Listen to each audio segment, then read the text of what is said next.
Ken Trahan with Lenny Vangilder. It's our First NBC Bank Weekend Review, brought to you by First NBC Bank with 39 locations throughout Southeast Louisiana and into the Florida Panhandle. That's First NBC Bank, proud sponsor of SportsNOLA.com. Where do you start? It was an incredible weekend, high school playoffs. Ed Orgeron takes the job at LSU. Sean Payton gets his revenge against Greg Williams. Tulane wins its end-of-season ball game. Pelicans kind of stumble after playing well. So I guess we'll start with the Saints. It was most recent and obviously tremendous offensive performance. 555 yards, 27 first downs, 49 points against one of the better defensive fronts in the NFL. And this cannot be lost on you to really understand what the Saints were able to do offensively against this team, because that's a very good defense in the Rams. Well, one thing Sean Payton always talks about, and, being desperate, certainly this is a desperate team. He's great at creating motivation for his team. Well, I don't think he needed to create any motivation for himself on Sunday, and that was pretty evident out there. To see that is as animated as I think I've ever seen him on the Saints sideline, including the Super Bowl. Clearly this was personal, and while no one will say it directly, there's a lot of inference to it. You knew what was at stake, if you will, in that regard. Now, big picture, Saints are 5-6. Surprisingly, I think, Tampa Bay beating Seattle, thought maybe you had a chance to be tied for second if you won the game. Tampa Bay beating Seattle, you're still 2 games out, and with 5 games to play, and 4 of your last 5 games are against teams with winning records, including 2 with Tampa Bay. So while yesterday was a tremendous performance, especially in the offensive side of the ball, the defense in the second half was outstanding. Still a long way to go.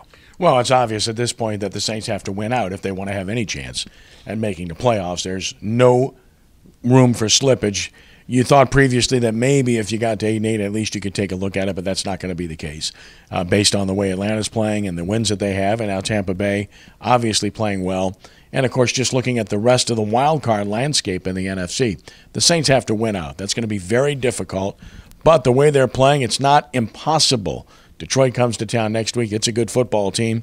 And if the Saints don't win that game, it's kind of a moot point. But you kind of hope that not only the Saints play well, but on the other hand, in some ways you almost hope they don't, because you think about what happened previously, and this team's improving. This team's better.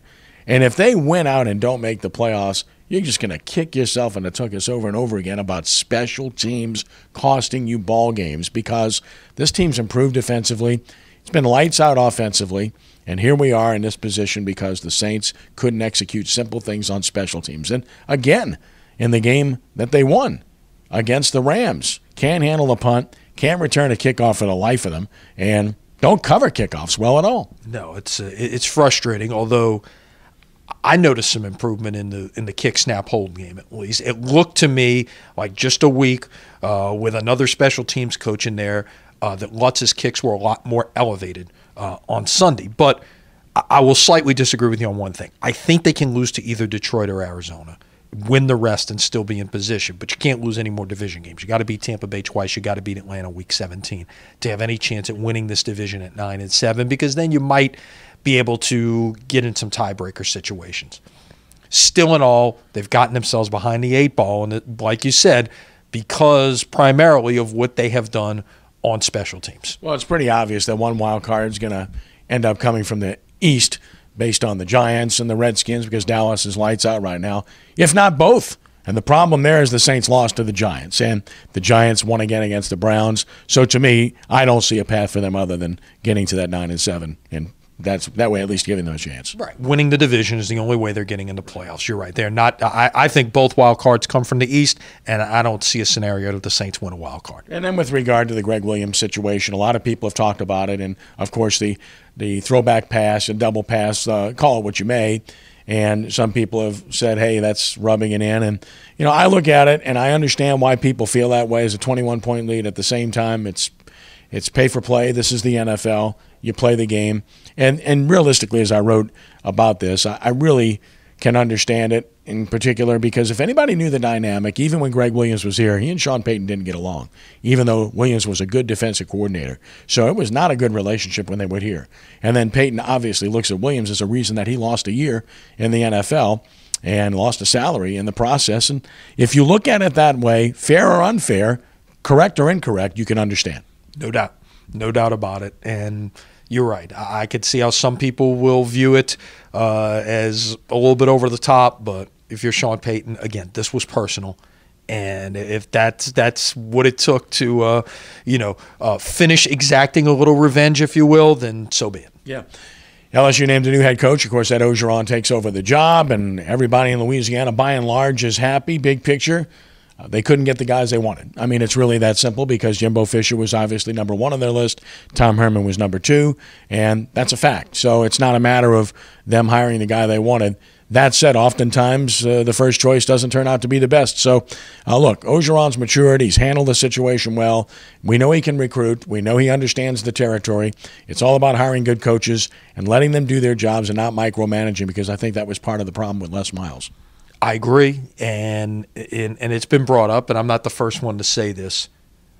Who his coordinator is going to be? That is going to truly be the telltale sign of this.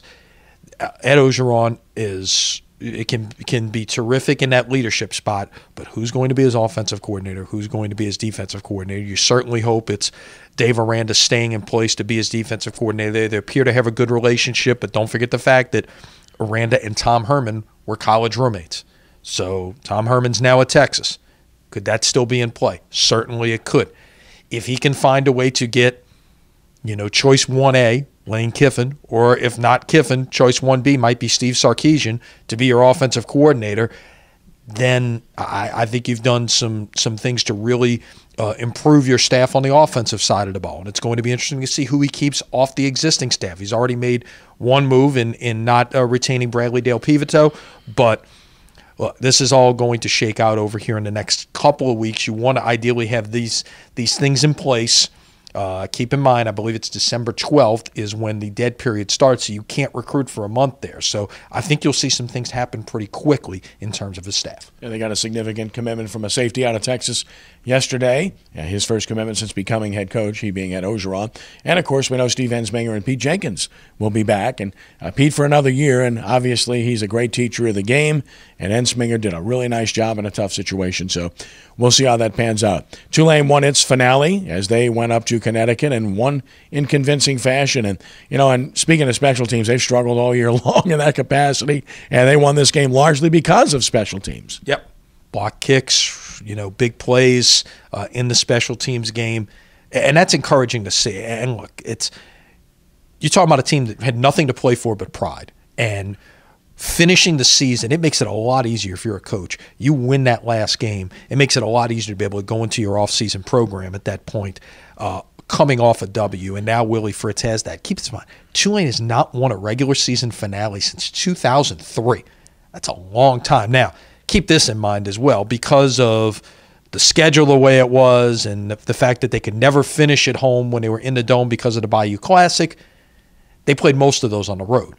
But this was on the road as well. And so, look, it was a team that was not playing very well, much like your own team, but pride was a factor, and the more prideful team clearly went out there and won the game. They did indeed. So Tulane goes into the offseason off of a 4-win season, and that's what I predicted they'd have was 4 wins, so they did me a good favor in making me look good in the process. The Pelicans take 2 steps forward, 2 steps back, and that's a shame because it looked like they were playing well. Losing in Portland is one thing, but losing at Dallas is another. The Mavericks are a bad team, and Dirk Nowitzki didn't play, and the Pelicans couldn't score, and they lost the game. So just when you're ready to embrace them, then there's this. Yeah, and, look, that's the nature of the NBA, unfortunately. You're going to have these things in the course of an 82-game season. Getting it rolling, had won 4 in a row, a very impressive win. Really 2 impressive wins earlier in the week over Atlanta and then over Minnesota, and then you come back and drop these 2. Now you got to, the schedule doesn't get any easier. You got the Lakers and the Clippers at home. Then you got to go to Oklahoma City next Sunday. So it's not going to be easy, and that's the nature of playing in the Western Conference. You've got to play a lot of really good teams 3 and 4 times a year. And last but not least, high school football. We've arrived at state championship games on the select side, and only 2 schools locally from this area, both River Parish schools, Riverside Academy, St. Charles Catholic, are in the Division III final in a rematch game. All others are non-area games, so it was not a good weekend for locals by and large. On the non-select side, still plenty of teams involved, including a couple of local teams matching up on 2 different levels. One in 4A, Edna Carmack down to 35. One in 5A, Trahan, Landry, Walker. So some real meat for the locals there. Yeah, and 2 games that figure to be entertaining. I think, and in fact, a couple of those games, we're talking about some regular season rematches, are games we had on SportsNOLA.com. We had the Riverside St. Charles Catholic game. We had the Carmack down to 35 game during the regular season, both on SportsNOLA.com. I think both of those games will end up being closer than what they were in the regular season. You've talked about it time and time again. The advantage goes to the team that lost in the regular season because they've got time to make adjustments. Maybe the winning team has a tendency to kind of look past a little bit, if you will, even though it is this late in the playoffs. I expect 2 much closer games this time around. Indeed. Look forward to it. It's going to be fun. That's our First NBC Bank Weekend Review, brought to you by First NBC Bank with 39 locations throughout the New Orleans area and beyond. That's First NBC Bank, proud sponsor of SportsNOLA.com. He's Lenny. I'm Kenny. Have a great week, and God bless you.